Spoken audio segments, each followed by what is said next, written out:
What's up, fam? Welcome back to another chilling chapter. Before we dive into today's twisted mystery, Father Brown and the priest's most dangerous visitor, hit me up. What made you smile today? And where in the world are you listening from?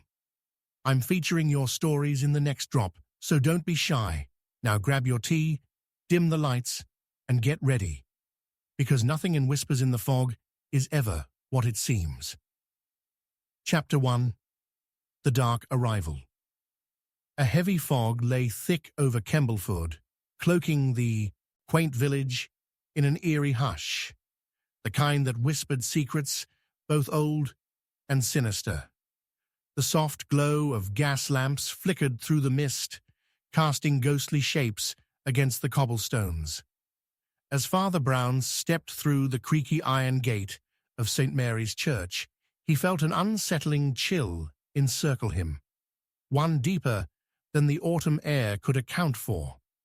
The village had been unusually quiet, a silence that prickled the back of his neck, but it was nothing compared to the unsettling weight that had settled there since last night.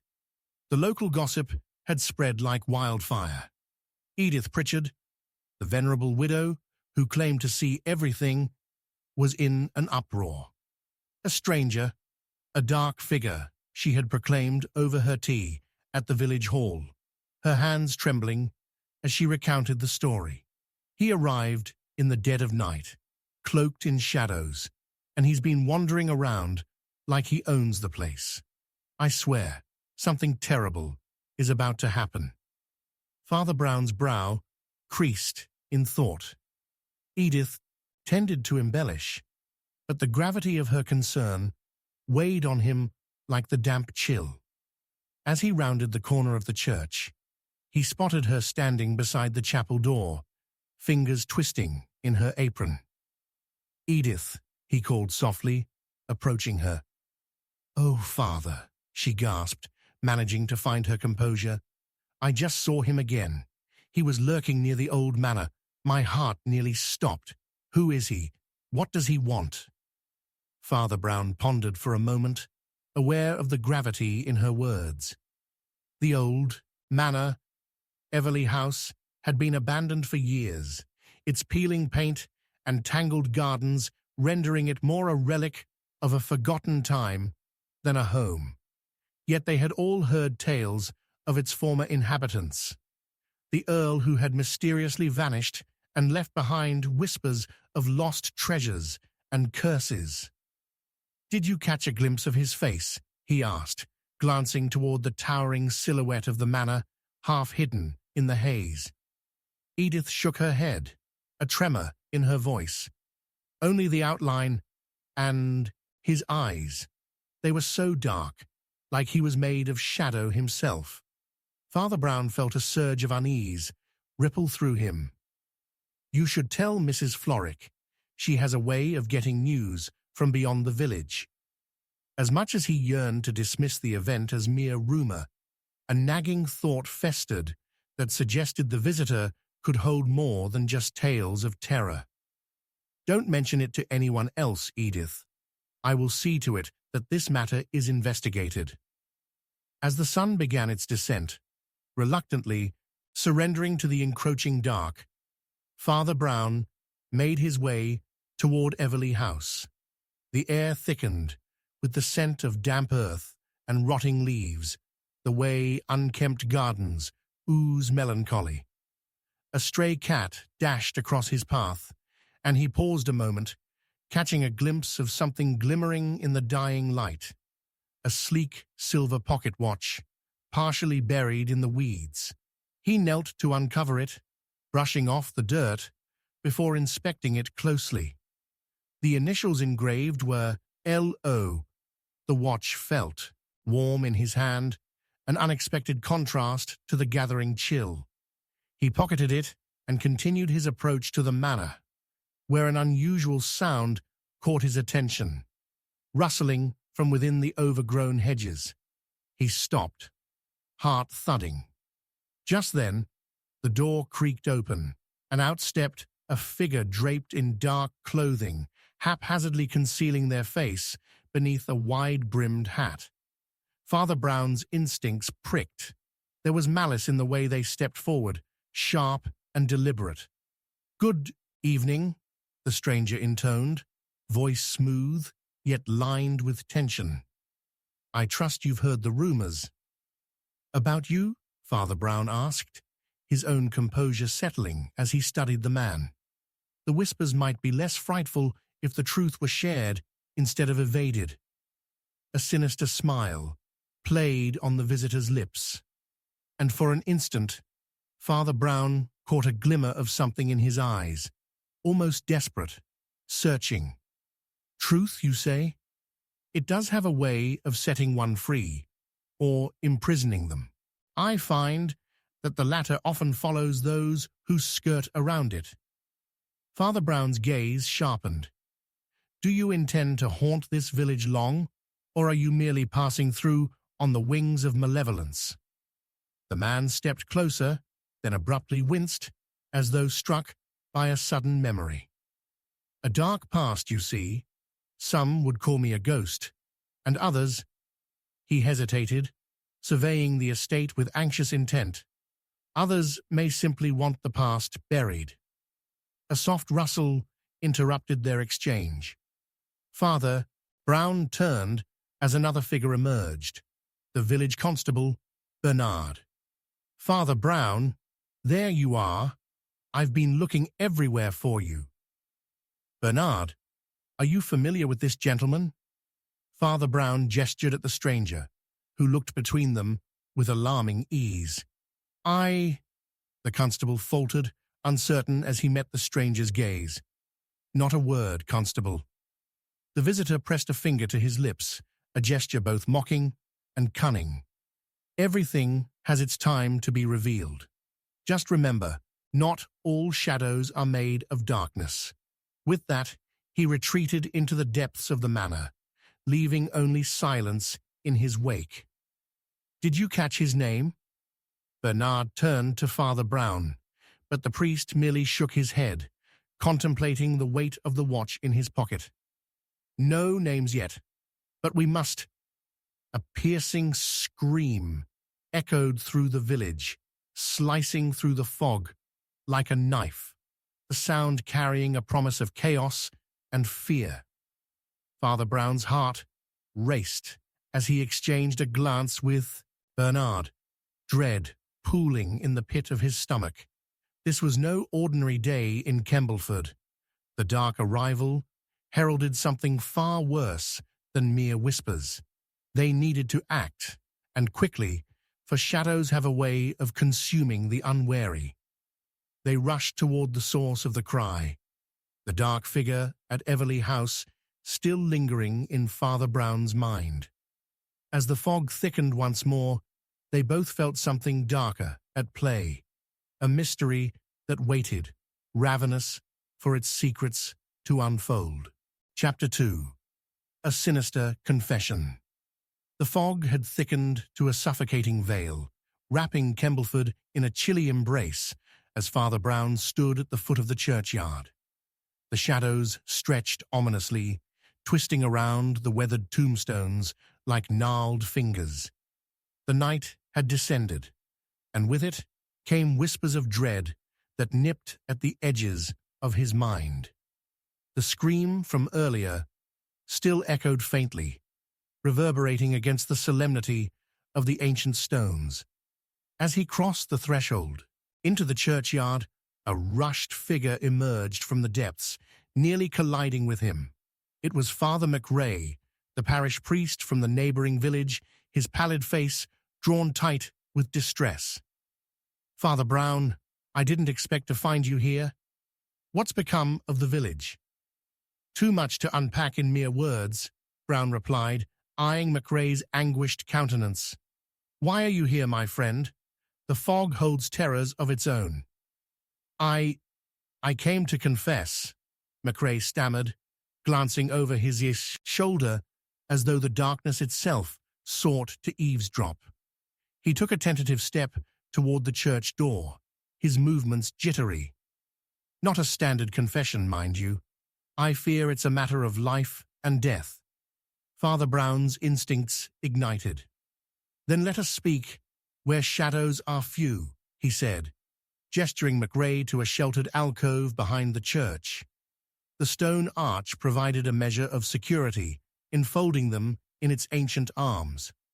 I was approached by that stranger from Everley House," McRae began, his voice trembling as he swallowed back the weight of his words. "He came to the rectory, talking of things long buried, secrets and demons, Father. He knew of the past in ways I cannot explain."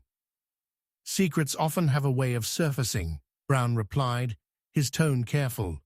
"What did he seek from you?" "A confession," McRae breathed, leaning in closer, revealing the soul beneath his clerical garb. He named names, those who once lived in the manor. He spoke of betrayals, scandals, and a curse that had followed the family for generations. But he sought my absolution, said he needed to be rid of the guilt that plagued him. "Something terrible happened there, Father."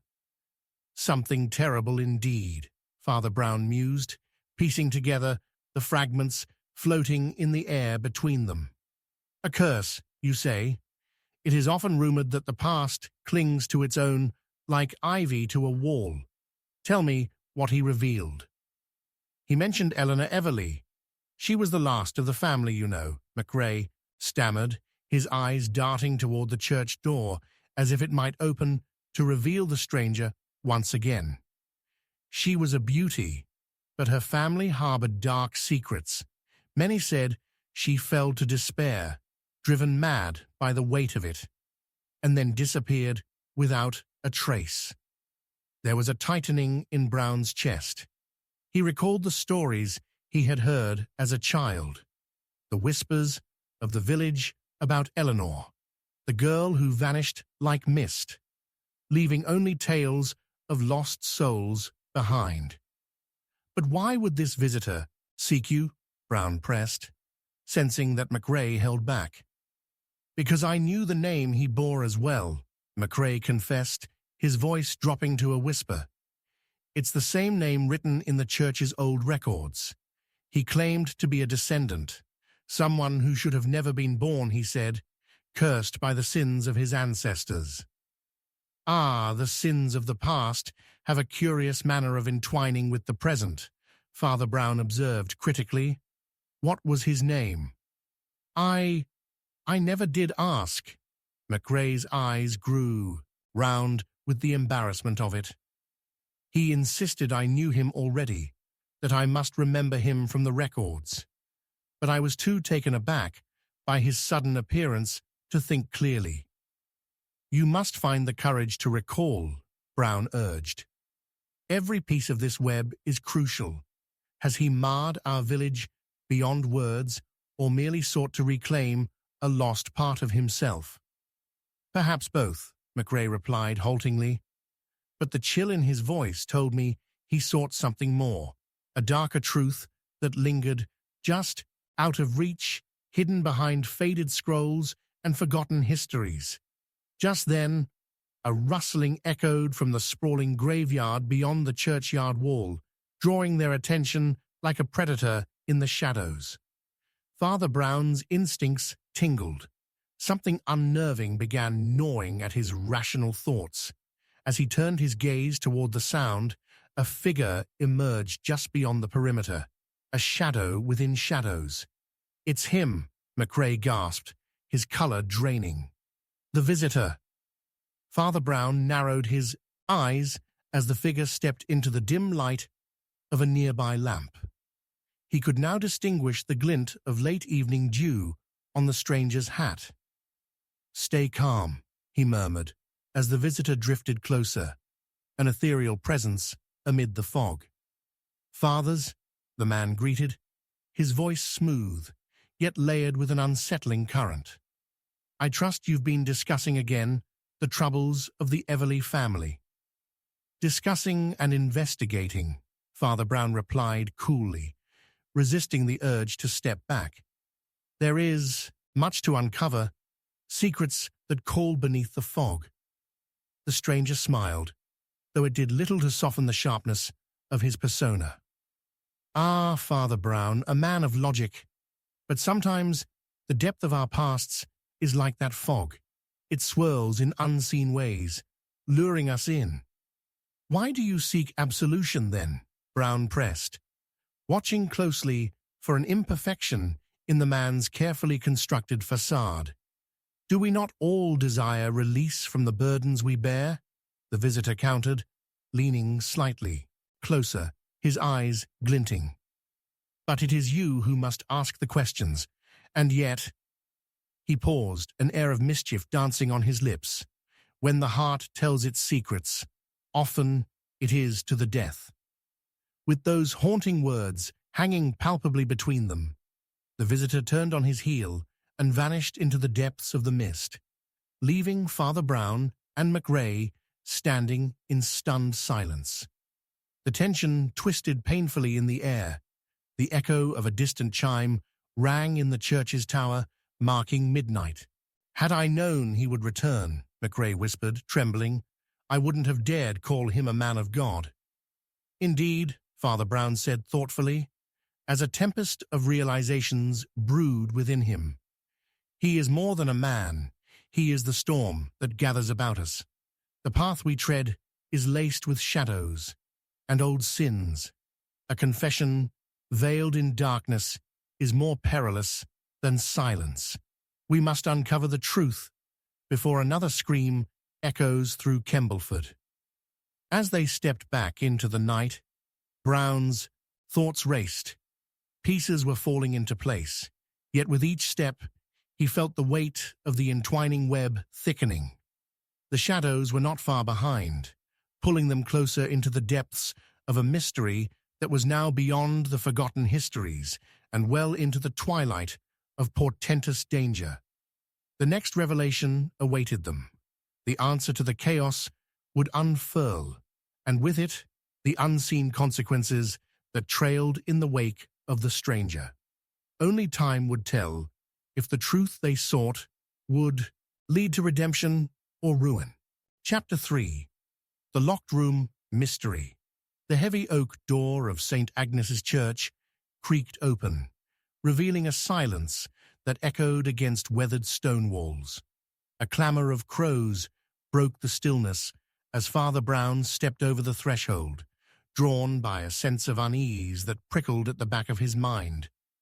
The fog that had blanketed Kembleford was restless, winding its way through the crumbling headstones in the graveyard outside. The very air itself seemed to carry whispers of dread. His footfalls echoed softly as he entered the hallowed space, pausing beneath the arching ceiling where the flickering light of candles flickered like stars in a darkened sky. Yet the serene atmosphere was shattered by an urgent voice. "Father Brown." It was Bernard, the village constable, rushing in, his face pallid and drawn. Behind him emerged several villagers, their expressions marred with a mixture of fear and curiosity. "What is it, Bernard?" Father Brown asked, brow furrowing. "There's been a murder. Inside the church. And it looks impossible." He swallowed hard, drawing a deep breath as he pointed toward the door leading to the vestry. "The Reverend, he's inside. Locked in, but open. We can't make sense of it." Father Brown's heart raced as he made his way to the vestry door, instinctively grasping the handle. The constable stepped forward, shaking his head as if to indicate the gloom behind the door. "Wait, Father. No one should go in before—" But Brown was already inside, the air suffocating as he stepped past the threshold. The room was dimly lit, the flickering candle on the altar casting eerie shadows on the walls. There lay Reverend Stewart, slumped against the worn wooden desk, lifelessness draping over him as inky blood pooled beneath his body, soaking through the cherished ledgers. A distant chime reverberated from the church tower, marking the hour, but here time felt lost among the pressing shadows. His door was locked from the inside, Bernard murmured, stepping cautiously into the room. No one else was in here when we discovered him. A quick examination of the windows revealed they were secured tight, the latch unbroken. Father Brown felt the chilling weight of uncompromising silence as he knelt beside the body, carefully turning Reverend Stewart's wrist. There was no pulse. He was terminally ill, Bernard offered cautiously, glancing at Brown. Took to his bed frequently, they say. Yet, he was insistent about remaining here today, wasn't he? Brown asked, sharply, contemplating the notes strewn across the desk. Did you notice? These letters, intended for someone outside the church. What do you mean?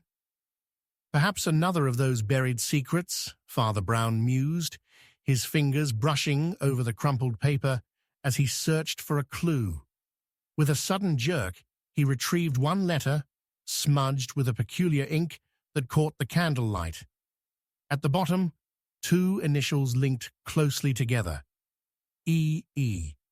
Eleanor Everleigh's initials, Bernard wondered aloud, anxiety creeping into his voice. But how? Precisely, Brown replied, standing and turning towards Bernard once more. The rely wasn't only for confession, but for redemption. It is essential to know why he wrote to a woman long vanished. Before Bernard could respond, a figure emerged behind them, the congregation murmuring uneasily at the door. It was Father McRae, but the pallor of unease consumed him. "What have you discovered?" he pressed, forcing his way inside to glance upon the body. "Reverend Stewart, in the church? This is unheard of." Father Brown slipped the letter into his pocket, holding McRae's gaze.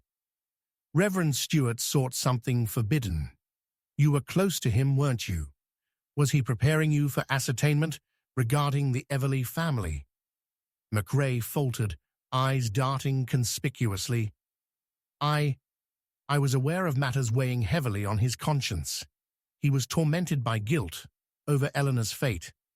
After I so foolishly dismissed that stranger earlier, I realized he could be involved. Father Brown focused intently on McRae's expressions. "Did Stewart confide in you regarding his correspondence with Elise Everleigh? Those initials suggest a personal matter." The nervous shift in McRae's stance didn't escape Father Brown's keen instincts. He didn't speak directly, but I overheard mention of things that occurred in that manner, things best left unearthed. His voice tremored, weaving through the air as his gaze dropped to the floor. Perhaps some things shouldn't be unleashed. Unsatisfied by ambiguous hints, Brown scrutinized the letters that the dead priest left extant. It was then he caught the faint scent of incense, out of place in the vestry. Its aroma clung to a piece of loose parchment, resting beneath Reverend Stewart's hand. He carefully peeled it back. "Look here. What's this?" He held up the parchment, frowning at its hidden contents. A drawing, an intricate compass rose marked distinctively with the letters E.E. engraved at its center, surrounded by a labyrinth of lines, almost like a map. "What does it mean?" Bernard asked, glancing at it in confusion, while McRae visibly paled. "Unless I'm mistaken," Brown began, irritation sparking his brow, "this could illustrate the way to a hidden entrance in Everleigh House. But why would Stewart keep this secret?" Bernard's brow wrinkled in thought. The visitor from Everleigh, what if he had shared this with Stewart, drawing him toward this end? "Then we are torn between trust and betrayal," Brown said, a shadow of dread crossing his face. This could be an invitation to another dark chapter in the Everleigh tale. The mounting tension filled the vestry, and Father Brown felt the earth shift beneath him, a new understanding forging ahead. The weight of unspoken fears wrapped around his chest as he addressed his thoughts to his companions. We must uncover the connection between this drawing, the initials, and the visitor. But time is against us now. If there is a labyrinth hidden at Everley House, bitter secrets await us there. With that, a distant scream shattered the silence once more, a sanguine finality echoing through the church like a death knell. Father Brown turned to see the mournful faces of the villagers grimacing in the doorway. "We will face whatever lies ahead together," he vowed as he stepped forward, his heart racing with the urgency of the growing mystery, for it became clear that the interconnected shadows of Kembleford loomed ever nearer, threatening to consume them all. Chapter 4. The Grand Estate's Secrets.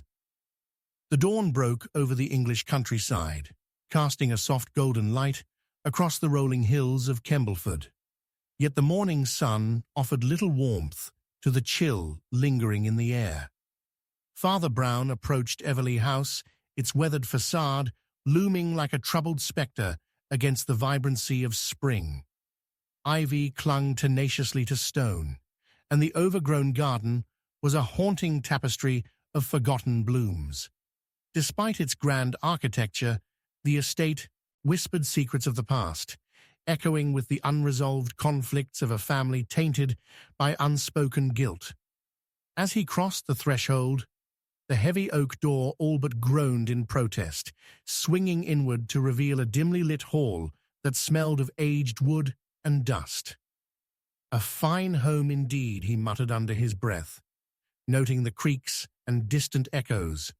The atmosphere was thick with anticipation, the very air stifling as if it, too, was complicit in the house's mysteries. "Father Brown," called a voice from just beyond the entryway. It was Eleanor Everley herself, resplendent yet brittle in a gown of faded blue silk. Her pallor contrasted sharply with the lively hues of the garden outside, her eyes betraying a mix of hope and despair. "I'm grateful you could come so swiftly. There are matters I fear we must discuss." "What troubles you, my child?" he replied, taking her hand gently. "Is it about your brother Julian?" She let out a shaky breath, her voice dropping to a whisper. "Yes, he has changed since Reverend Stuart's death. He speaks of darker things, haunted by shadows I fear he cannot escape." Father Brown nodded, intent on the young woman's distress. "And what of your family's history?" The visitor spoke of secrets buried deep. Did he not? Eleanor flinched, her composure faltering momentarily. "This estate hides more than you can imagine, Father. But you must understand, some truths are better left undisturbed." "Perhaps," Father Brown said solemnly, "though silence may breed more harm than good." Guided by an instinctual urge to explore, Father Brown followed Eleanor down a narrow corridor, where the light struggled to penetrate the gloom. Along the walls, portraits of solemn ancestors seemed to watch him with disdain, their expressions carved with centuries-old resentments. They stopped before a heavy door, scarred with age. "This is Julian's study," Eleanor stammered. "I fear what he might reveal if he were to find you here." Father Brown placed a reassuring hand on her shoulder, sensing her mounting fear. "It is essential that I speak with him. He may be the key to unraveling the mystery of his brother's death, and perhaps of the visitor as well." With a hesitant nod, she opened the door, revealing a room cluttered with books and papers. The air was thick with a musty scent, and shadows flitted about, swiftly violated by the intrusion of daylight. Julian Everley sat hunched over a desk, a brooding figure consumed by his thoughts, his brow furrowed. And Father Brown noticed the trembling of his hands as he scrawled notes furiously. "Brother," Eleanor ventured cautiously, "Father Brown has come to speak with you." Julian looked up, his expression morphing into skepticism. What business could a priest have with me? Is this about the Reverend? The villagers surely do not believe I am culpable. Father Brown sensed the tension crackling in the air, a storm of suppressed fears waiting to break loose. Not culpability, but understanding, Mr. Everly. Your brother's death is a puzzle that connects to much larger implications. The man's eyes narrowed, revealing depths of despair. Understanding? You will find no solace in the bones of our family. Secrets are our inheritance, and I am no custodian of the past. The atmosphere thickened, silence draping itself heavily until it was interrupted by the sound of a muffled thud. What was that? Julian scowled fiercely, standing abruptly and moving toward the adjoining room. Father Brown's intuition sparked, "Julian, wait!" But it was too late. The door swung open with a creak, revealing a darkened foyer filled with murky shadows. A drawer lay ajar on the desk, and from it spilled an array of letters, a single sheet fluttering toward Father Brown's feet. He picked it up and felt the familiar, unsettling sensation sweep over him as he read the words. "I must meet you where the old oak grows, for secrets are best whispered beneath her branches." "This note," he said, turning to face Julian, "it speaks of a meeting, yet it holds the weight of foreboding. Who is the intended recipient?"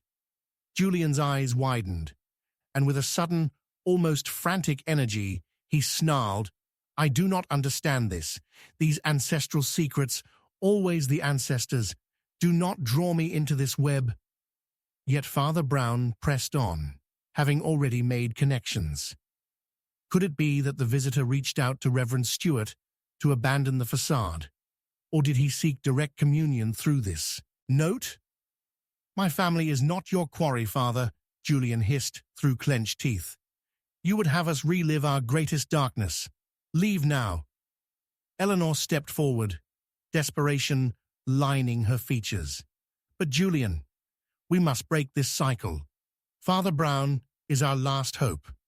As they argued, the soft echo of footsteps resounded from the hallway, sending a chill down Father Brown's spine.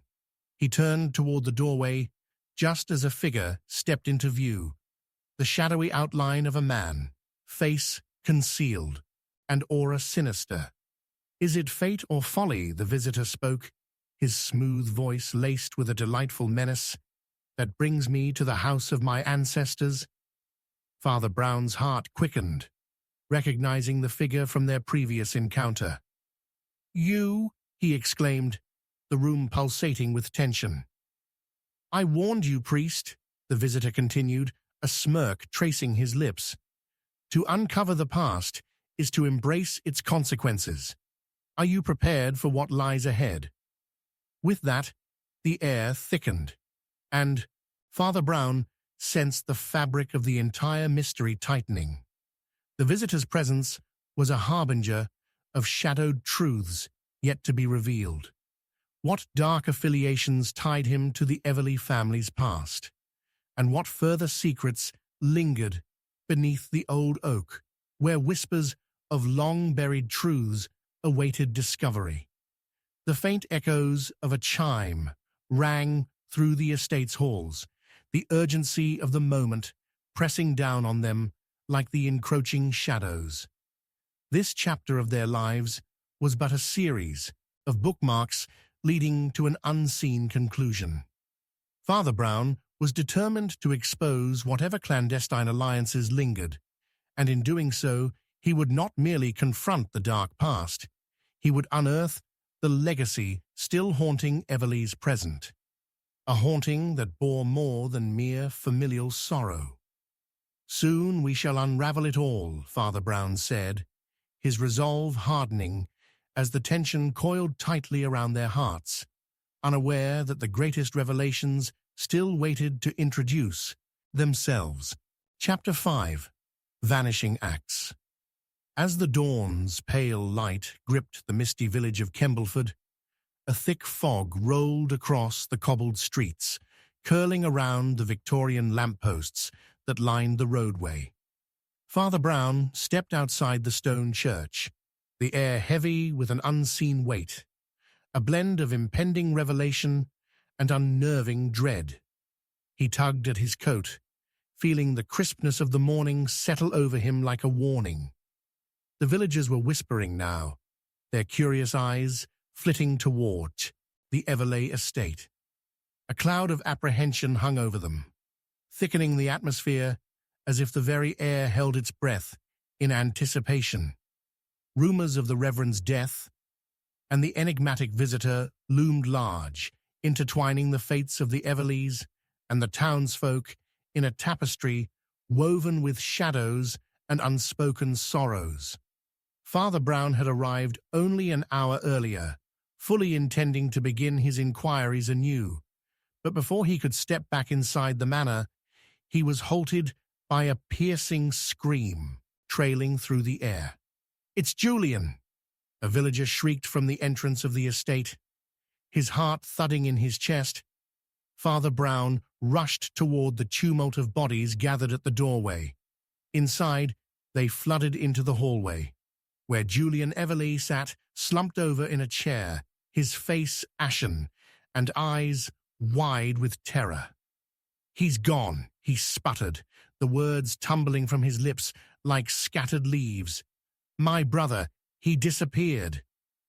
"Disappeared?" Father Brown echoed, his voice a mixture of disbelief and urgency. "How so?" Julian's hands trembled as he pointed toward the adjoining room, where shadows cast an uneasy glow in the dim light. I had just turned my back. He was standing right there, and then he was simply gone." Eleanor Everleigh, her visage drawn tight with worry, stepped closer to her brother.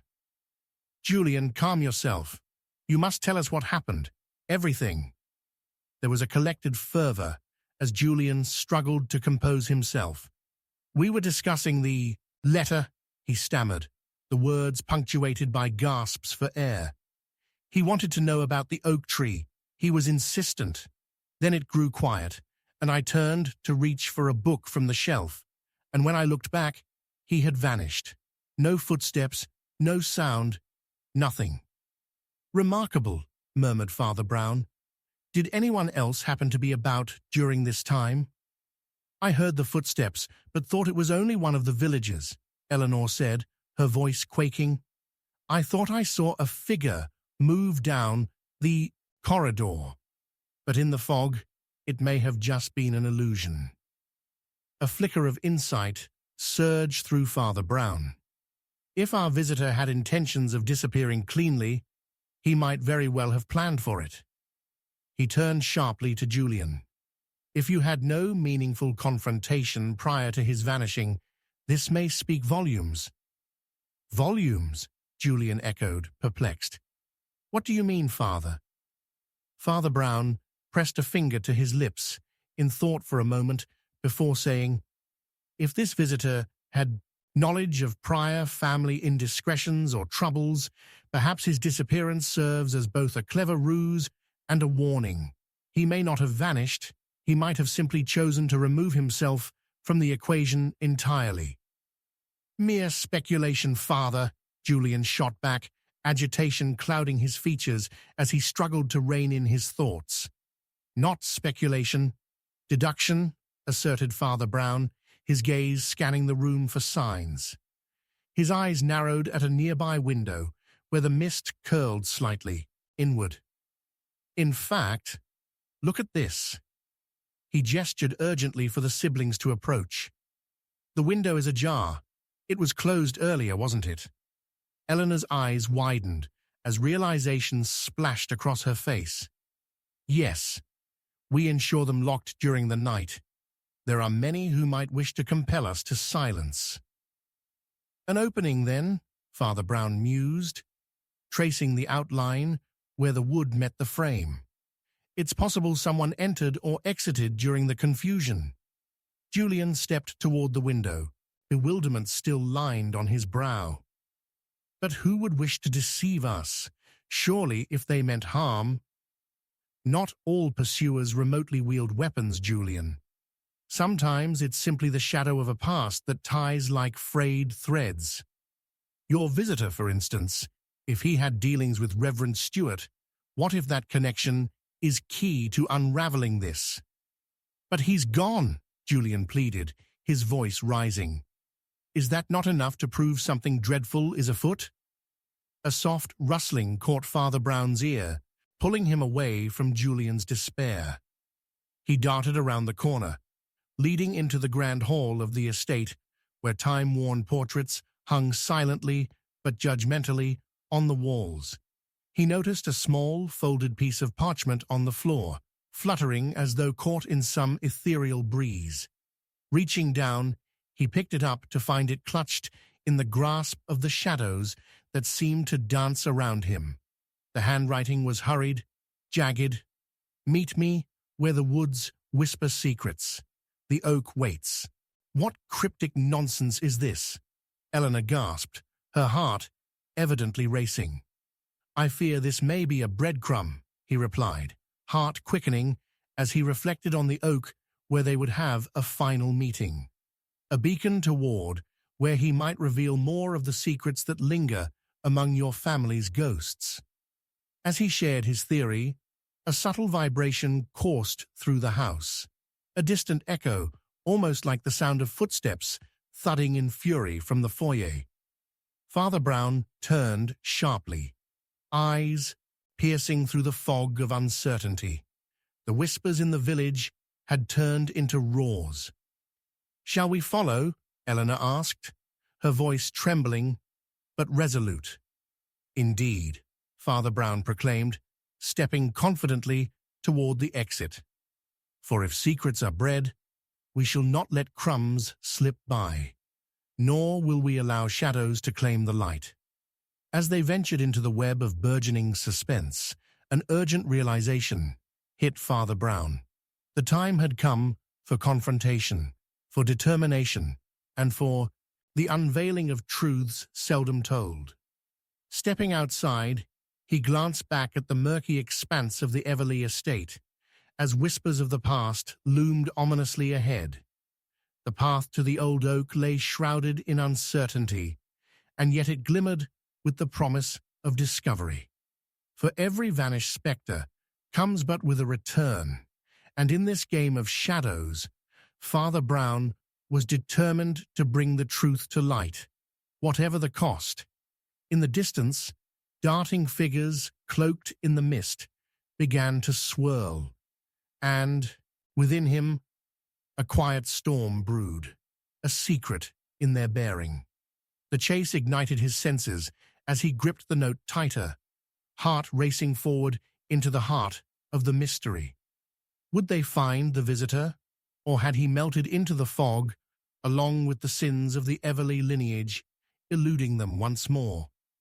The answer loomed just beyond the trees, where freedom and deception danced hand in hand, and Father Brown knew the battle was only just beginning. Time was of the essence. Chapter 6. Letters Never Sent. A sharp gasp shattered the stillness of the Everleigh estate as Father Brown emerged into the ghostly embrace of the fog.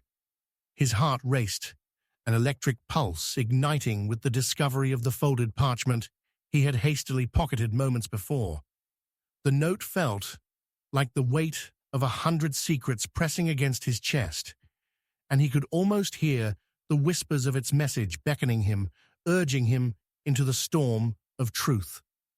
"Father, what is it?" Eleanor, Everleigh's voice broke through the layers of his contemplation, her brow knitted with concern. Julian, still pale with shock from his brother's abrupt disappearance, lingered beside her, his eyes swimming in desperation. "I fear, my dear Eleanor, that we may have stumbled upon something more perilous than we initially suspected," he replied, voice steady despite the churning anxiety within.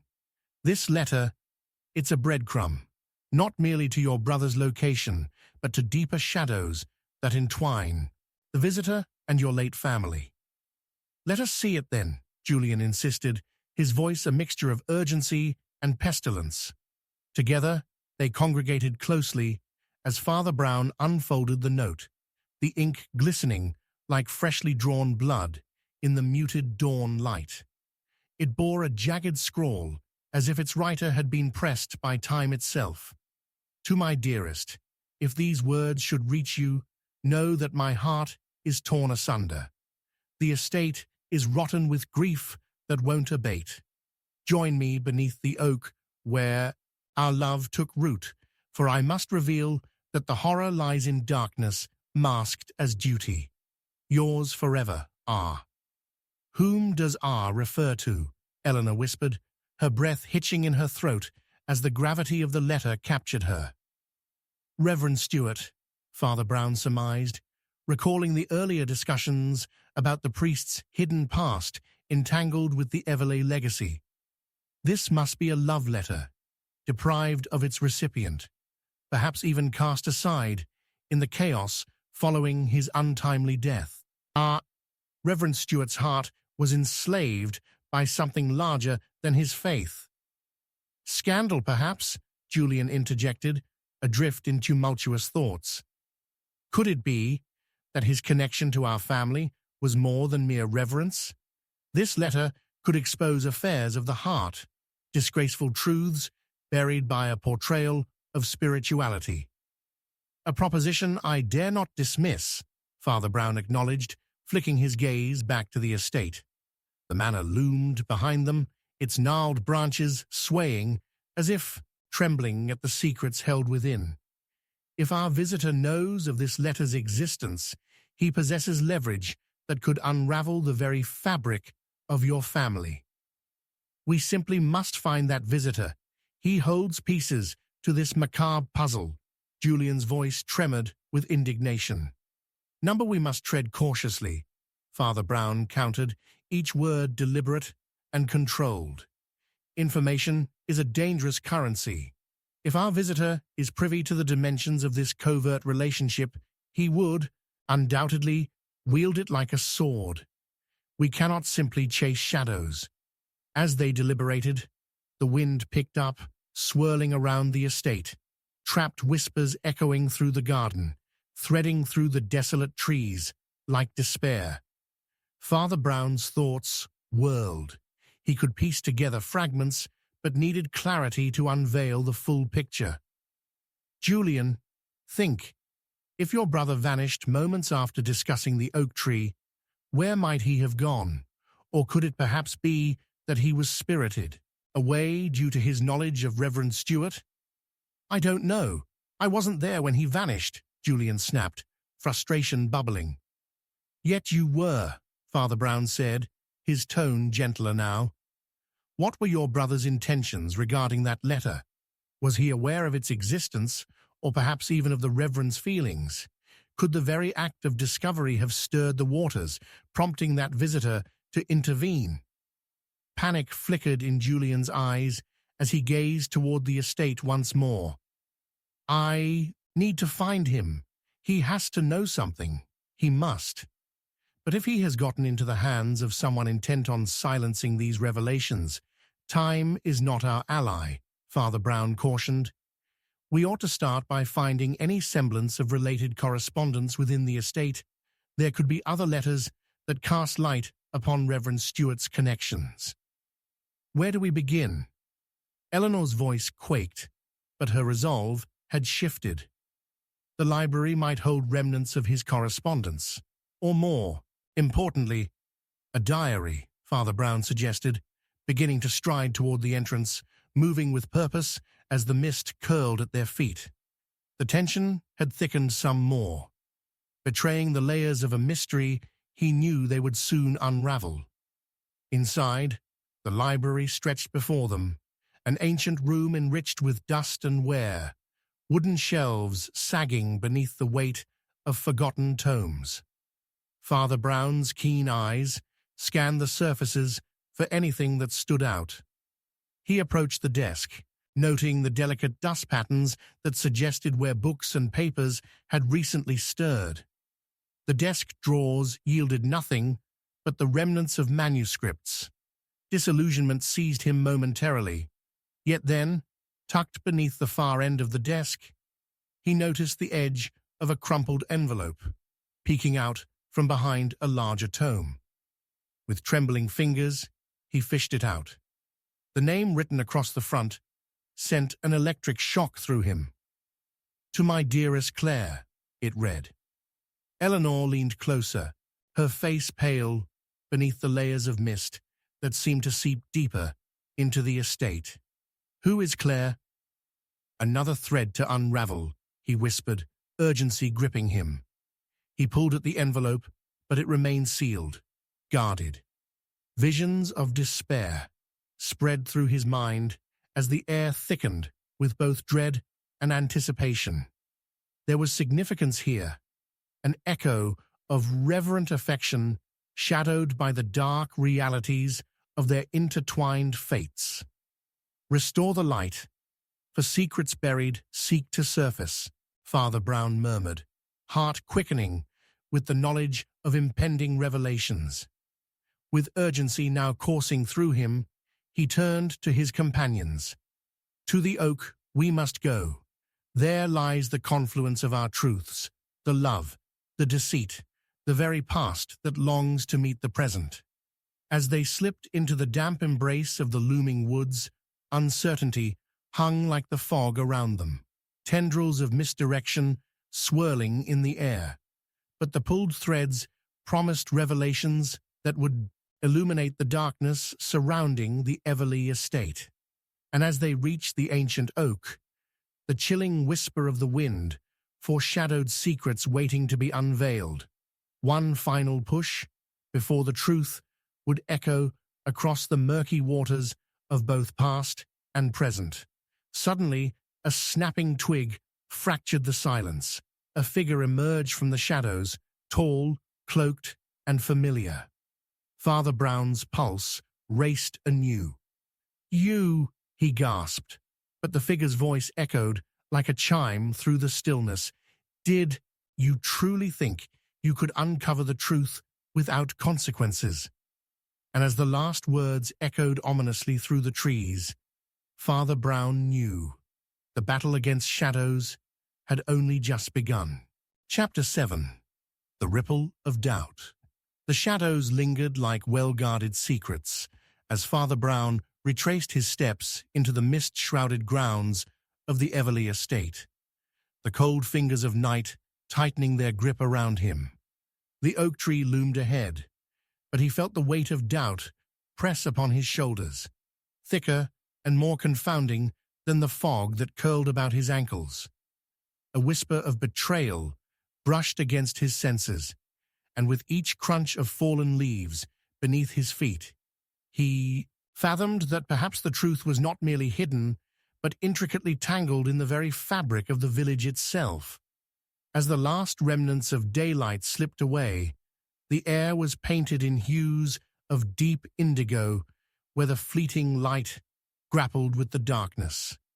Father Brown glanced at Eleanor and Julian, their faces a mixture of concern and determination.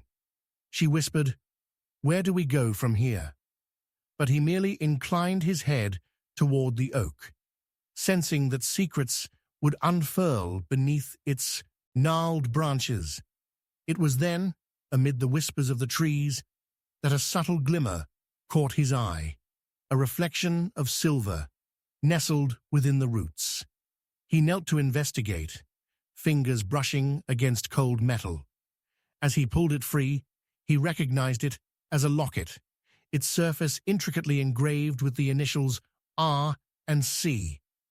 "This must belong to Claire," he muttered, feeling the small object pulse with untold tales of affection and despair. The soft cadence of Eleanor's breath filled the silence that followed, her curiosity igniting like drought-stricken tinder. "But why would it be here?" she pondered, her brow knit in thought.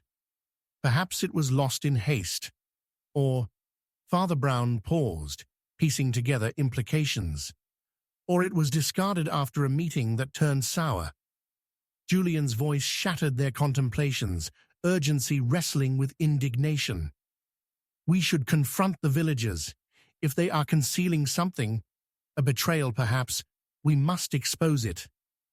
Confrontation may lead us down a path of misdirection, Father Brown cautioned. The locket felt heavy in his palm, a catalyst of doubt. Trust can easily be fractured, but the pursuit of truth demands careful navigation. They made their way back towards Kembleford, where glimmers of light began to emanate from the cottages, casting flickering shadows in the chill of evening. Father Brown's mind swirled with notions of loyalty and deception. Whispers of the villagers danced in his memories. Each had offered their aid. Yet, could it be a veneer? The village square lay quiet, a false serenity shrouding the hearts of its residents. Father Brown's keen eye caught sight of Miss Matilda, the baker, hovering near the edge of her display window, her hands awkwardly fidgeting with a rolling pin, as if she harbored a secret nestled deep within its curves. She straightened as Father Brown approached, forcing a smile far too bright for the gathering darkness. "Ah, Father Brown, just preparing for tomorrow's market. Isn't it a lovely evening?" she chirped, but the tremor in her voice belied her calm facade. "Indeed, Miss Matilda. However, it seems the village itself may not be as tranquil as the evening implies." His words revealed no intent, but rather a subtle entrapment. "Tell me, did you happen to see anything unusual today, perhaps near the Everleigh estate?" For a brief moment, a flicker of something strange passed over her face. Fear, or perhaps regret. "Just the usual happenings, Father, I assure you," she replied too quickly, ringing the rolling pin as if it were a lifeline. "Do you believe in the shadows of yesterday?" he pressed, feeling a frisson of tension coil in the air. Her gaze darted across the street, and for a moment he saw raw panic, a spark of unguarded truth, hidden beneath layers of complacency. "You know how they are, Father. Gossip travels faster than truth, and shadows, well, we all have our shadows." "Even in Kembleford," he probed, watching the subtle flicker in her eyes, contemplating whether she harbored a hidden motive or simply sought to preserve her livelihood amidst whispered rumors. Miss Matilda offered him a tight smile, but her eyes betrayed her, a clear reflection of the weight of buried fears. "I mustn't tarry. The night will not wait for a lost locket." The words hung in the air like unsettled dust particles, leaving a tremor of significance resonating in their wake. Julian spoke next. "We should speak with Dennis, the innkeeper. He often hears the murmurs of villagers at night." As they approached the inn, the sign creaked in the wind, a sure harbinger of the complex subtleties of human interaction. Inside, the tavern resounded with laughter, a stark contrast to their gloomy pursuit of truth. Father Brown scanned the room, locking sight with Dennis, who stood behind the bar, a jovial smile on his face, but a shadow of concern in his eyes. "Father Brown, Julian, what brings you here on such a dreary evening?" Dennis inquired, his voice burgeoning with feigned merriment. "Simple inquiries, my friend," Father Brown replied, tilting his head to study the room at large. "What mischief whispers beneath this joviality?" Dennis chuckled heartily. "No mischief here, just villagers enjoying the night, free from their troubles." But Father Brown noted the slight quiver in his fingers as he poured ale, a crack in the veneer of camaraderie. Even among loved ones, anxieties can lurk, hidden in plain sight, Father Brown mused, watching Dennis's face shift subtly. "Tell me, have you seen the villagers behave oddly since the disappearance of young Theodore?" "Not at all. It's a matter of time. People move on, Father, Life continues, Dennis insisted, yet his voice lacked conviction. The air thickened, tension taut as a stretched bowstring. Father Brown noted how his words wrestled against the truth that threatened to bubble forth, exposing hidden wounds. Trust may offer solace, yet it can also cultivate betrayal.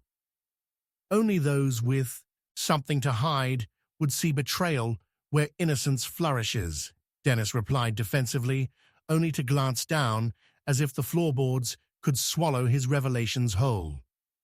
What if, Father Brown began, but before he could finish, a loud crash sounded from the back rooms. Instinct kicked in, and they rushed toward the noise. As they burst through the door, an unexpected tableau greeted them.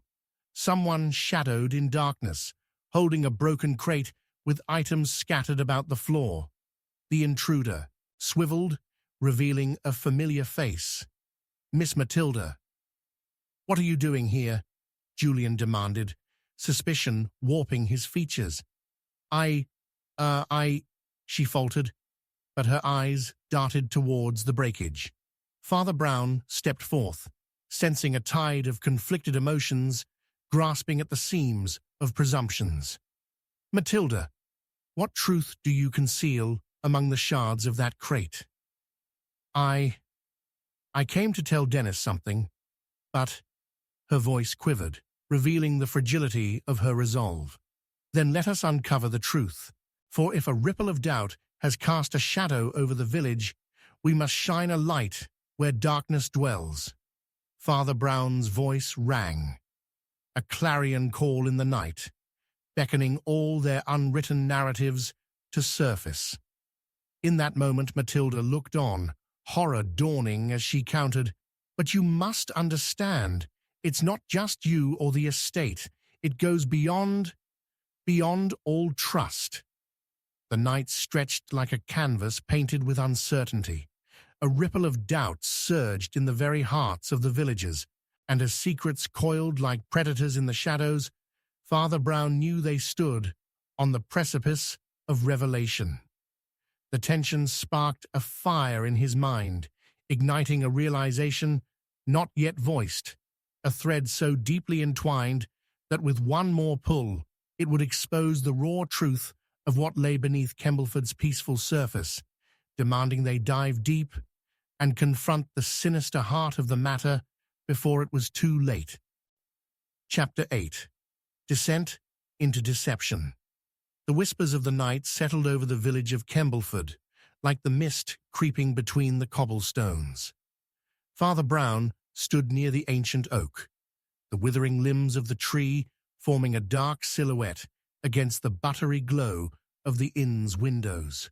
A chilling breeze stirred the leaves, and with it came a flutter of instinct, woven into the very fabric of his being. Something was amiss.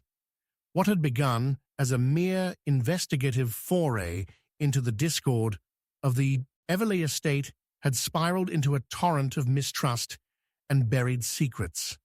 Now, as the echoes of Miss Matilda's terrified confession lingered in the chill air, Father Brown felt the spectre of deception loitering just beyond his grasp. After hastily gathering Miss Matilda from the back rooms, a palpable tension hung about the inn like a heavy fog, threading through conversations and laughter, daring to suffocate any real comfort among the patrons. Julian paced behind Father Brown, visibly agitated. "We have to confront the villagers. With the locket in hand, we could—" "No," Father Brown interrupted, raising a hand before him. "The locket, while an object of significance, is not our greatest weapon. It is insight into the very souls of those we stand amongst that will shine the brightest light." Matilda's voice trembled, a stark contrast to the jollity around them. "But Father, if they know you're onto something, the fear, it will only deepen." Father Brown observed her closely, the darting of her eyes, the tremor in her hands, Not merely fear, but an awareness she could not yet fully articulate. And what if that fear cloaks a truth far more sinister than we can imagine? Before she could respond, a loud uproar erupted from the tavern's center. A loud shout heralded the arrival of Inspector Mallory, his broad frame cutting a swath through the throng. "What do we have here, Father?" He caught sight of Matilda, noting the sheen of sweat on her brow. "More of your inquiries, I suppose?" Father Brown leaned closer, lowering his voice. "Inspector, it is clear that shadows lurk in every corner. Young Theodore's disappearance has echoing ripples that make the unsteady foundations of trust tremble." Mallory's brow furrowed. "And you think this tavern holds the key? You underestimate my experience, Father. People still drink and be merry despite their troubles. But hiding one's darkness under a veil of merriment can lead to duplicitous hearts." Father Brown gestured subtly toward the bar where Dennis had resumed pouring ale. The jovial sparkle in his eye dimmed. "We must sift through the illusion of camaraderie here, for in concealment lies the true essence of the villagers." As the tension simmered, a local gossip mill generated noise from the corner, where voices rose and fell, entangled in speculation. Father Brown's ears pricked up. The name Theodore twined through their anxious chatter. Slowly, they made their way over, where the corners of gossipy eyes turned upon the trio. "Did you hear? Even the baker keeps to herself, like she's seen a ghost," an older woman hissed, eyes glistening as she spoke. "And they say Eleanor and Julian are searching for some buried treasure. It's theft, I tell you." "Not theft," another voice replied, "but something darker." As if the village collectively holds its breath, waiting for something to break. Forcing a laugh, Julian interjected, "I assure you, we're only seeking justice for poor Theodore." His bravado faltered, as eyes narrowed skeptically. "I wouldn't be so quick to trust, Julian," a man from the back muttered. "You can never know the hearts of those close to you." The weight in Father Brown's chest sharpened. The line between friend and foe blurred with every passing remark. "Indeed, the heart is a complex web."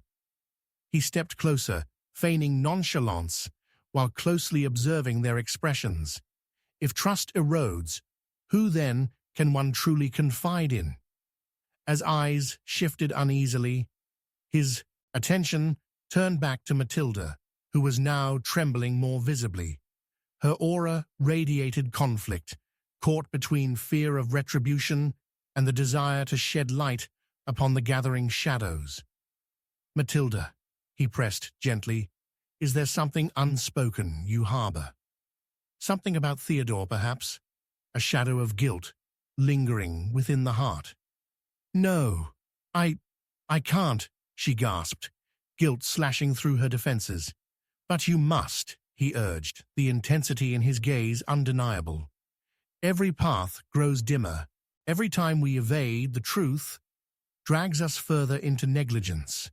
What if your silence condemns not just you, but the entire village?"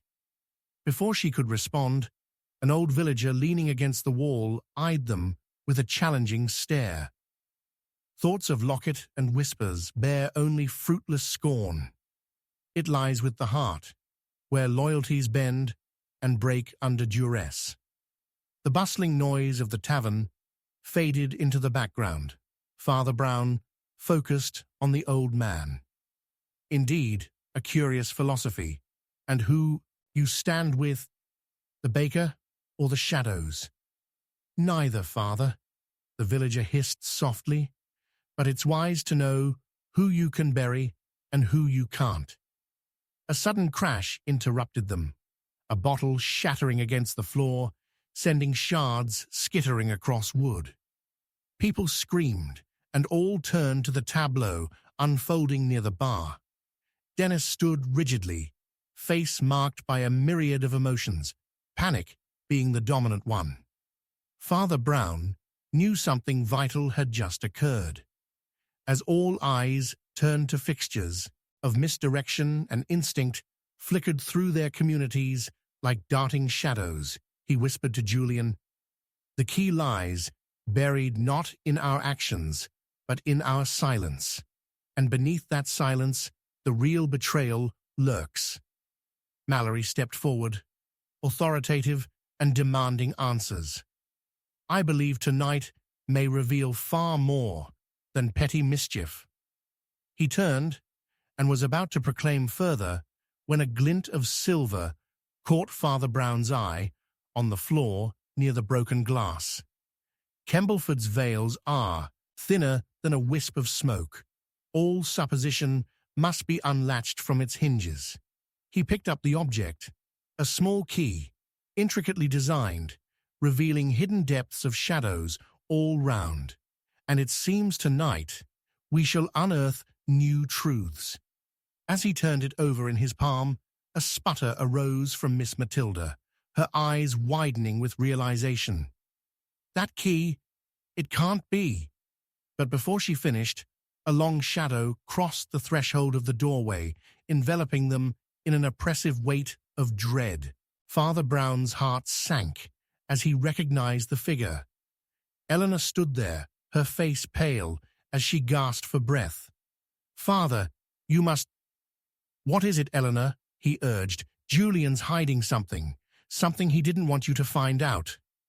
With that, the night shifted beneath them, and the puzzle of Kembleford creaked awake, urging all secrets into the hollow air, leaving their fate perched on the precipice of revelation. Chapter 9. A Game of Shadows. The night hung heavy with an ominous mystery that settled over Kembleford like a low-hanging fog, its chill penetrating the very marrow of its brick and mortar. Father Brown stood in the shadow of the ancient village church, its stone facade looming against the twilight sky, illuminated only by the flickering lanterns lining the cobblestone streets. He felt a tension in the air, a silent promise of revelation, laced with dread. The evening had wheeled toward its climax, and it would take all his wits to fit the final pieces of this tangled puzzle together before it spiraled into chaos. Eleanor's shaky confession had ignited a fire within him, a desperate hope intertwined with worry. As the villagers gathered for what he had deemed community meeting at the tavern, he cast his gaze over their faces, worn and tired, yet alive with curiosity. Had tensions boiled to the point of eruption, or would they converge under the pretense of civility? He knew most of them too well. Were their hearts tempered with resentment and concealed malice lurking beneath the seemingly amiable surfaces? Earlier that day, in the dim light of the manor, he had uncovered a piece of crumpled parchment, ink smudged and barely legible, but it had borne a name: Hammond. The thoroughfare spoke of this wealthy recluse with guarded lips and veiled eyes, a man who once dared to tread the same paths as Theodore, now chosen obscurity left lurking beneath whispers of his past. Father Brown suspected this paper might spiral, the carefully woven web of deception opening into light. However, he needed more than hunches. He adjusted his collar, his resolve sharpening. The village comprehensive in its fears, each stirring with a cloudy allure of suspicion. This would be the perfect opportunity to lure the true villain out into the open. His instincts tingled with the thrill of the impending confrontation. As the clock struck 8, he moved to the village hall, even the creaking floorboards bearing witness to every hushed breath. He welcomed the villagers, his voice steady, yet imbued with urgency. "Friends, you gather this night, not merely to linger over idle gossip or mere trifles. We owe it to Theodore to bring forth the truth that lies buried beneath layers of fear and misunderstanding." Julian shot him a wary glance from the back, fidgeting with the collar of his coat. Matilda sat with eyes cast downward, her pulse quickening, while the hush of anticipation scaled the walls, thickening the air. With each rhythmic sweep of Father Brown's reasoning, the villagers nodded and murmured among themselves like restless leaves in the wind. Tonight, Father Brown continued, we create an illusion, a ruse, if you will. In the light of our fears, we shall unmask the truth. I propose that we put on a play of shadows, pulling back curtains behind which disguises lurk. Gasps rippled through the crowd, only to be cut short by an assertive voice. What madness is this, Father? Inspector Mallory interjected, skepticism carved deep across his brows. You play with fire, goading the villagers while we lack sufficient evidence. What if you cast blame where none is due? I understand your hesitance, Inspector, Father Brown replied, unwavering, but within this ruse lies the expectation that truth will out once the mantle of fear is revealed. All here must play a vital part, especially those who harbor secrets disguised by trust. The room buzzed with wary energy as Father Brown outlined the plan with deft precision. Rumors surrounding Theodore had run the course. The show of camaraderie could shift to revelation under the guise of performance, a living tableau so polished only the deceitful could stumble. Once the discussions had concluded, and with the stage set, Father Brown cast a sidelong glance to the corner, where Eleanor remained, both anxious and resolute. Her apprehensive aura now thickened with a tangible resolve, as if poised for an inevitable confrontation. Outside, mist coiled like a serpent, shrouding the approach of midnight. The villagers, cloaked in ordinary garments, yet burdened with extraordinary truths, gathered at the tavern, ready to enact roles devised by the hand of fate. Father Brown positioned himself, his heart racing with anticipation. As the evening deepened, a figure lurked in the shadows. A baser instinct prickled Father Brown's intuition. He sensed the arrival of someone calculated, perhaps someone who had skillfully masked intentions behind untroubled eyes. The conversation stilled as his gut churned when a hush swept the mingling crowd. I am not only a victim here, I seek what is mine. Dennis's voice echoed through the chatter, dripping with palpable disdain. He stood, the flickering light illuminating his face, revealing depths of betrayal, both bitter and raw. Theodore is not the only one seeking answer to the riddle of trust. The tension inched higher, the stakes palpable, like fine china teetering at the edge of a table. Father Brown observed intently, the ruse unfurling before him. And what fragments of trust do you harbor, Dennis? Your heart bears its weighty secrets.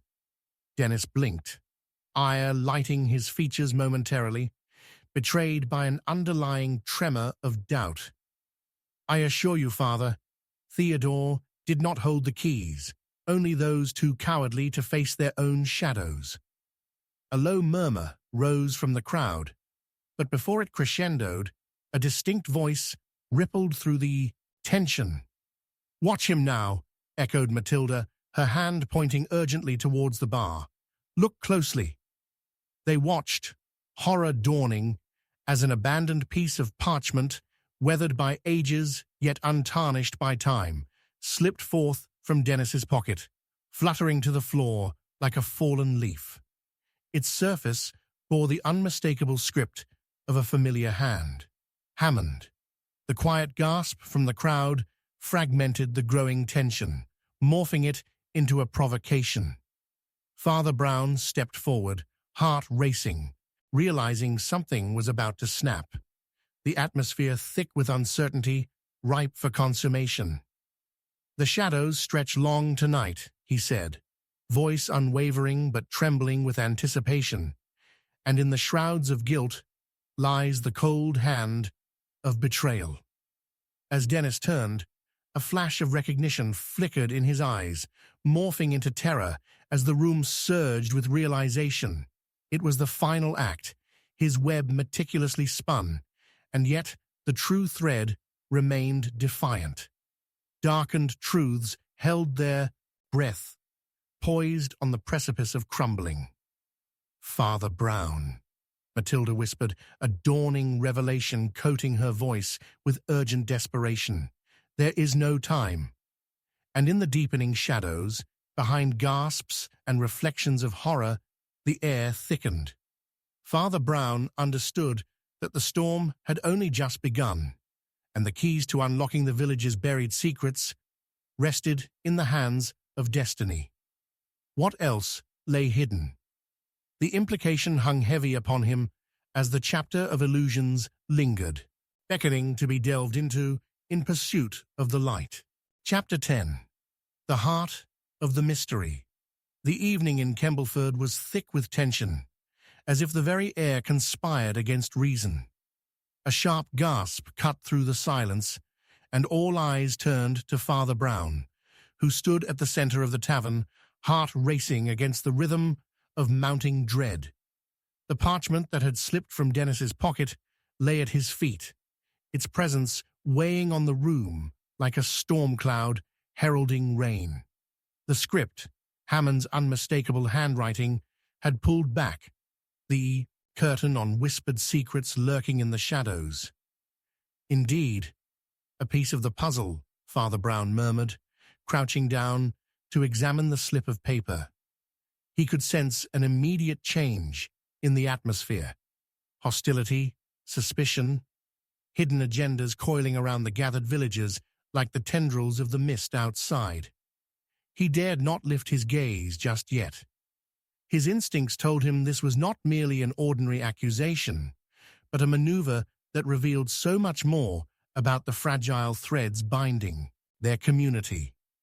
"Father Brown, that's just old gossip," Dennis snapped, his voice edged with panicked bravado.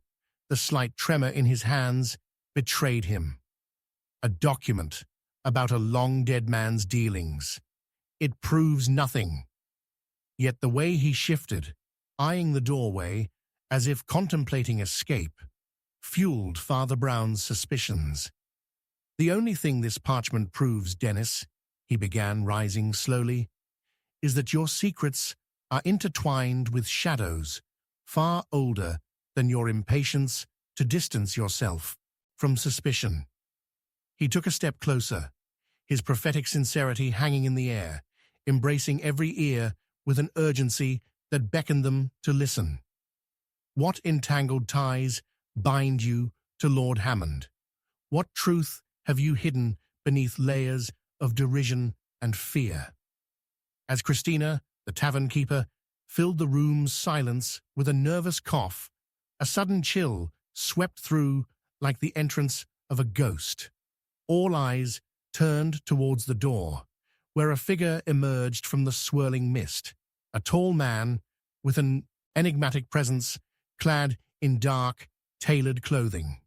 The sudden tension felt palpable as he crossed the threshold, a flickering lantern revealing sharp angles of his face. "Gentlemen and ladies," his voice, low and smooth, slipped through the air, curling like smoke. "Pray tell, have we gathered to reenact the past, or does this evening offer true engagement with the present?" Father Brown's instincts prickled with recognition. This was not just an unexpected visitor.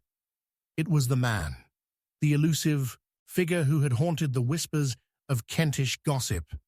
The newcomer was none other than Malcolm Fry, a reputed businessman with a reputation as tangled as the strings of fate themselves. Those who spoke of him shared divided opinions. He was both revered and reviled, generating an enthralling air of intrigue wherever he wandered. Fry's piercing gaze scanned the crowd, concentrating on Dennis, whose expression morphed from defiance to a visceral horror that spoke volumes. The crowd bristled, the walls seemingly closing in. Father Brown knew that the heart of the mystery pulsed within the dynamics at play before him, but he needed to act swiftly to prevent an outbreak of chaos. "Mr. Fry," Father Brown stepped forward, drawing attention to himself. "You've come at a rather unusual hour, wouldn't you say? May I ask to what we owe your visit?" "A curiosity ignited this evening's assembly," Frey replied, his smile thin with amusement. "The villagers appear unraveled, each caught in the web spun from another's desires. Shadows cannot hide when true light approaches." Father Brown's mind turned, weaving through a web of motives and connections, the murky alliances that seemed to connect Frey to the latent tensions within Kembleford. "You speak eloquently of light, Mr. Fry, but one must ask, whose truth arrives with the morning sun?" "Might I remind you, Father, that truth is people's perceptions," Frey replied, his demeanor shifting from engaging to guarded. "Dennis here clings to his interpretation of trust, while others wear masks heavier than their sins. Look closely." His words were smoldering, full of hidden weight, and the sharp undertone invited inquiry. "What is it you seek, then?" Father Brown pressed, his gaze unwavering. "Are you the arbiter of those burdens, or perhaps you bear one of your own?" Dennis shifted uneasily, averting his gaze from Frey as the tension mounted. The villagers whispered amongst themselves, concern rippling through the gathering as they contemplated the sinister undertones cloaked within the stranger's pronouncements. "Now hold on," shouted Inspector Mallory, taking a step forward, his eyebrows knitted in skepticism. "You question the fabric of our community without evidence. What claims do you hold to confront Dennis? Or is this another one of your theatrical arts?" Frey's eyes danced with mischief, as if relishing the challenge. "Theater indeed, Inspector. It is precisely why we maneuver in shadows, to reveal those, unwilling to confront their roles. Dennis doesn't merely fight for innocence. He wrestles to uphold his fractured reputation.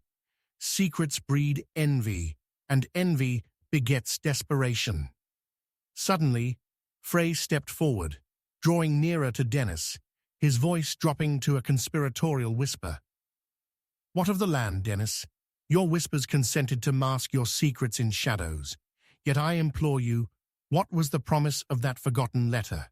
Share it, and let the truth emerge." Dennis faltered, anger swirling in the pit of his stomach. The room's mounting intensity revealed cracks in his bravado.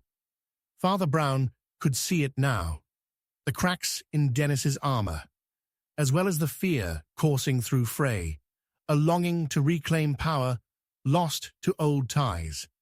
Though he pressed for answers, each truth unearthed gave birth to further webs, each more intricate and treacherous than the last. "Gentlemen," Father Brown interrupted, his voice calm yet firm, "misdirection solidifies under the weight of circumstance, yet it would serve us well to appreciate our shared fate." He turned to the crowd, his heart pounding, aware the moment hung by a feeble thread. "It is we who possess the power to illuminate what has languished in the dark." "Enough of your riddles," Dennis's voice echoed, desperation pouring through his tone. "If I have hidden anything, it is only out of fear for my life."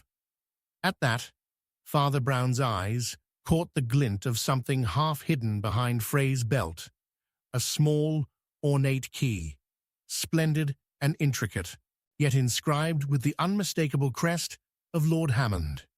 The half-forgotten designs spoke volumes, vibrating with the weight of ancient connections. "Ah," Father Brown directed, a renewed sense of urgency gripping his chest. "It seems we have both a key and a locked door ahead of us. I wonder, What do you keep secure inside, Mr. Fry? With the entrance of the key, clarity burst forth like the first rays of dawn. The shadows surrounding them began to reform. But as he prepared to expose the depths of buried motives, a lamp flickered violently before plunging the room into darkness. Father Brown's heart raced as the echoes of panicked breaths surrounded him. Shadows danced and twisted among the villagers, uncertain faces transformed into a living tapestry of fear. He realized time had slipped away into chaos, and with it, perhaps the answers they so desperately sought. An anguished scream clawed through the air, and the tension snapped like a taut wire. As eyes strained to adjust to the enveloping gloom, the sound of glass shattering rang out again, blending with whispers rising like fog. Clarity slipped further away as Father Brown understood one thing. Whatever truths lay buried in the heart of Kembleford, he would have to unearth them before darkness swallowed them all whole once more. Chapter 11. The Ultimate Revelation. The air crackled with an unsettling energy as the tavern fell into darkness, the flickering lamp surrendering its feeble light to the encroaching shadows. A scream pierced through the night, a woman's voice raw with panic, echoing from the back. In that moment of chaos, Father Brown's heart raced, adrenaline sharpening his senses.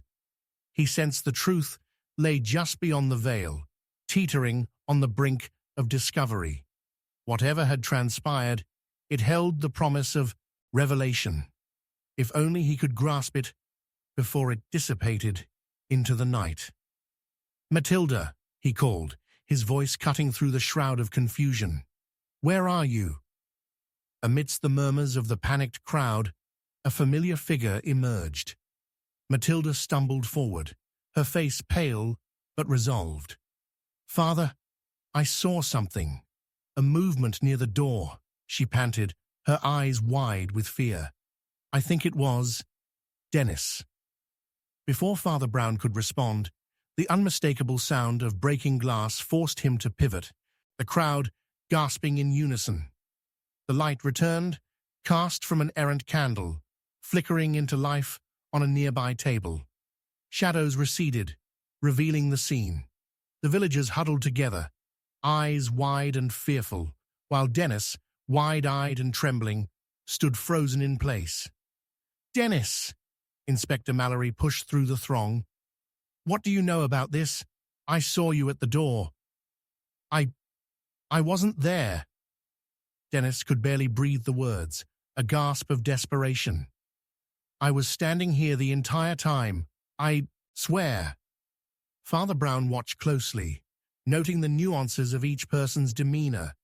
Dennis's voice strained under the weight of his denial, but an involuntary flicker in his eye hinted at deeper truths, a chasm of fear that seemed to widen under the light of scrutiny.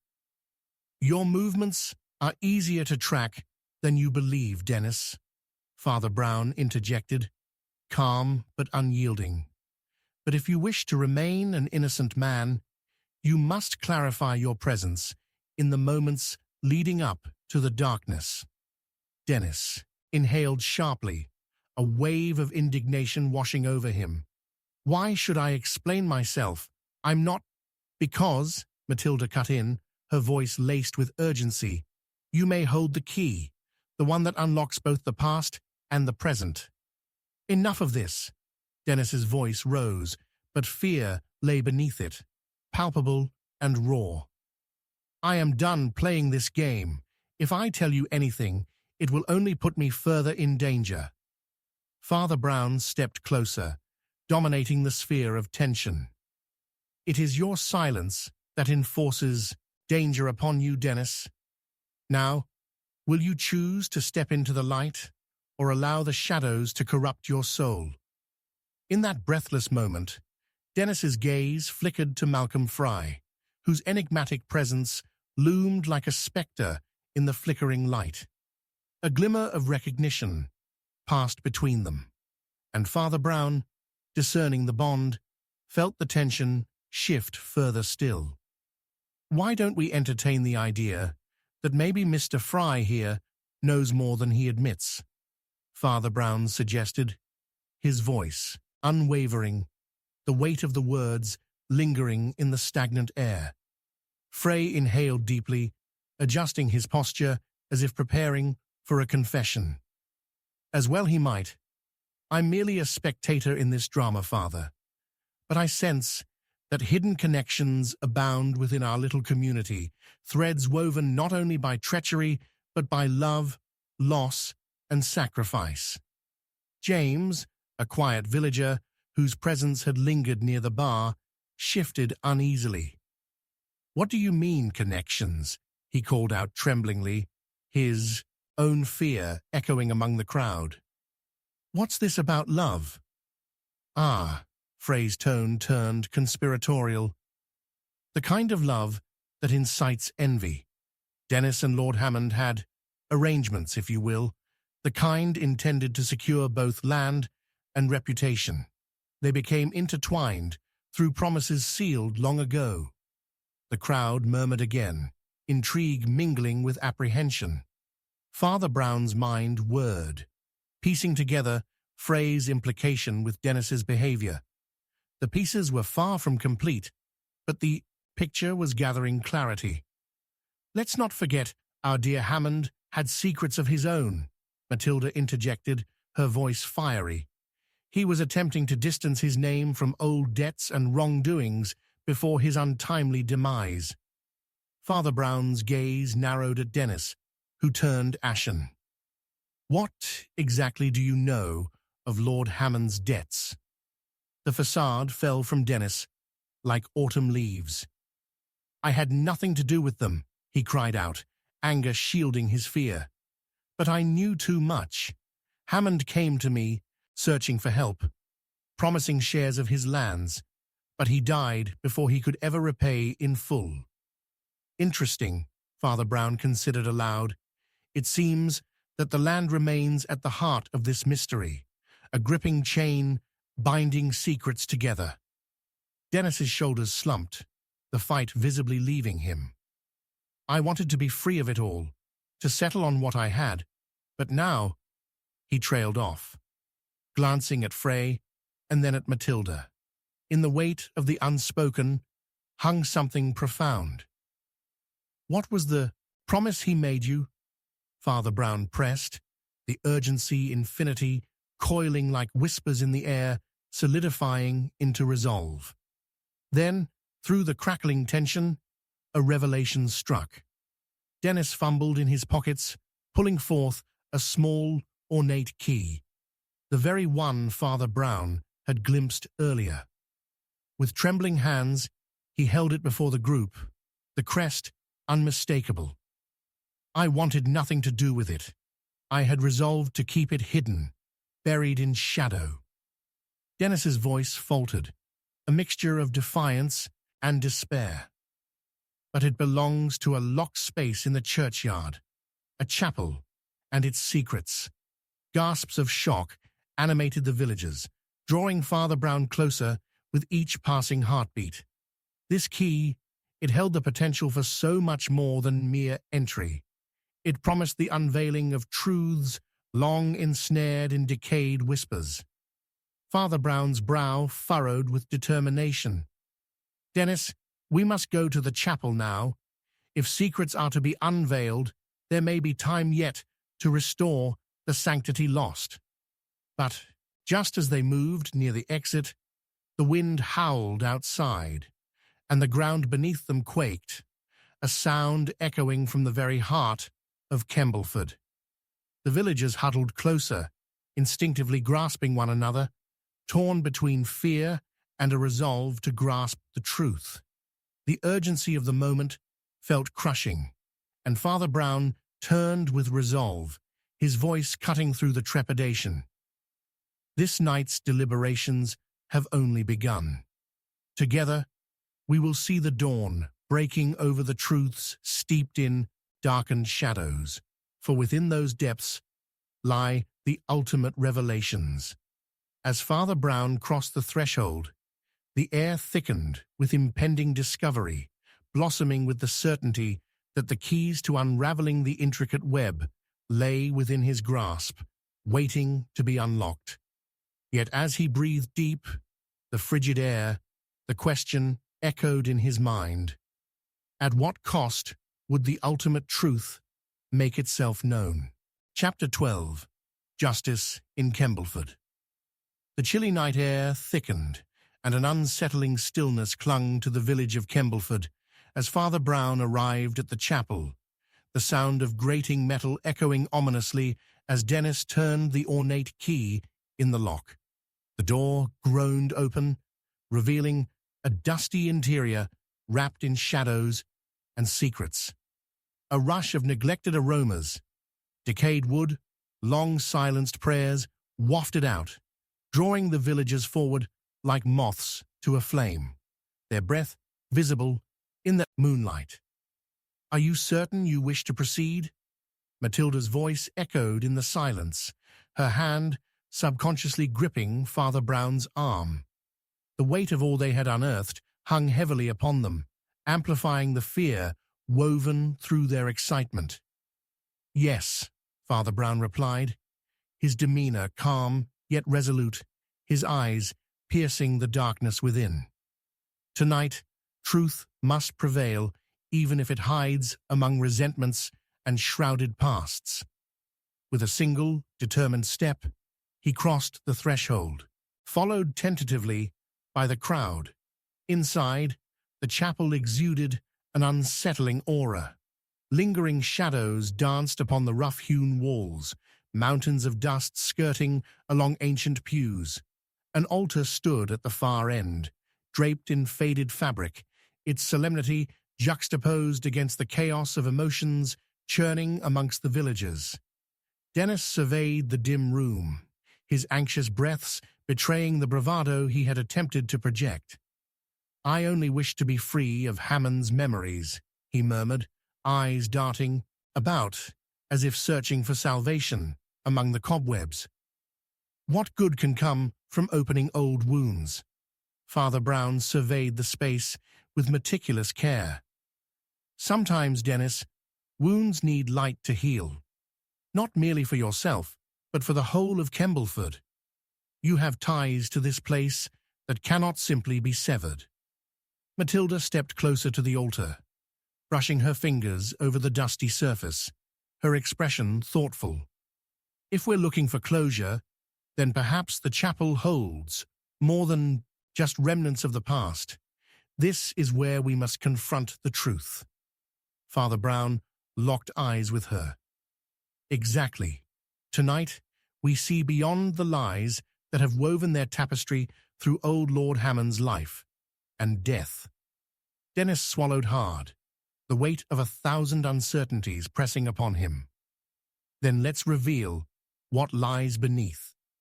With a deep breath, he stepped forward, positioning the key in a small, ornate lock embedded in the altar. The faint clink resonated, reverberating through the stillness. As the latch opened, Father Brown felt a surge of adrenaline.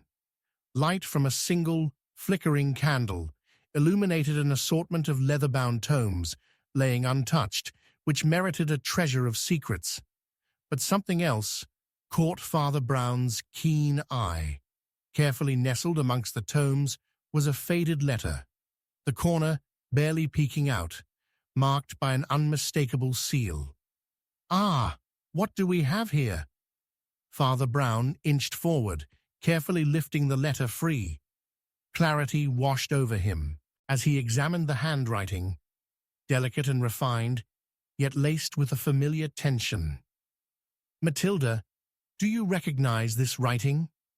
Her eyes widened as she moved closer, peering. "It is Lord Hammond's, but I don't recall ever seeing a letter like this." "Neither did you, I suspect, because it was meant to remain hidden," Father Brown replied, opening the letter with delicate care. The secrets inscribed upon its pages began to weave their narrative, freshly inked words whispering of betrayals, buried deep beneath the earth. It seems that old Lord Hammond was not merely encumbered by his debts, but was involved in some rather illicit activities, crimes that involved more than just financial ruin. Dennis recoiled. What kinds of crimes? Father Brown's eyes narrowed, reading intently. Pay attention. This letter speaks of land exchanges, but not merely for the sake of trade. These lands were to be exchanged under the pretense of helping a family in need. It speaks of a daughter, one who had supposedly gone missing. Matilda's brow furrowed. You mean the same one you mentioned, the one everybody assumed had simply run off? Father Brown interjected, his voice rising with urgency. But it appears there were darker motives at play. If Lord Hammond sought to help this family, there may have been more to their relationship than anyone suspected. Dennis collapsed against the altar, painted in fear. What do you mean? This changes everything. Precisely. Father Brown's voice held a steadying tone. If our late Lord was mixed up in these sordid affairs, it is all the more pressing we understand why and how it ties back to the recent death. The motions in this drama are far from mere business transactions. They speak of care and yet possible malice. Panic surged through the villages, each heart quickening as they pieced together the implications. James trembled slightly, asking the question that weighed on everyone's mind. Then is it possible someone wished him dead to keep him quiet? Very much so, Father Brown affirmed. But we must not forget that the truth may be convoluted, a series of intertwining motives. We have yet to discover who benefits most from pushing this truth back into obscurity. Matilda nodded, resolve igniting in her eyes. And if we're digging into our past, we ought to know what became of that missing girl. Indeed, but it must be handled with care, Father Brown replied, his thoughts now racing. The wisest course is to gather the evidence and confront those who may still carry weight over these transgressions. But the moment was shattered by the sound of a door slamming somewhere deeper within the chapel, a noise that echoed ominously, reverberating against the aged stone. All heads turned toward the source, hearts pounding in rhythm with the sudden thump of vulnerability. "Did you hear that?" Matilda whispered, fear etching across her features. Father Brown stood rigid, logic battling apprehension. It seems our descent into truth has attracted uninvited attention. We may not be alone within these walls. In that charged moment, a shadow cast itself from the darkness, filling the doorway. An ethereal presence, cloaked, face obscured. It loomed there, silent, as if weighing their resolve against unspeakable revelations.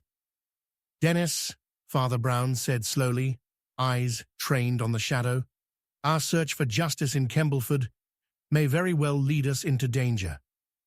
The air felt electric, and with bated breath, everyone waited for the next choice, of those trapped between shadows and light, a choice that could unravel the threads of their destinies and bring them face to face with the ultimate truth. But before the ending could unfold, the shadow stirred, breathing life into inevitable terror, a chilling reminder that the greatest secrets are often revealed at the highest cost.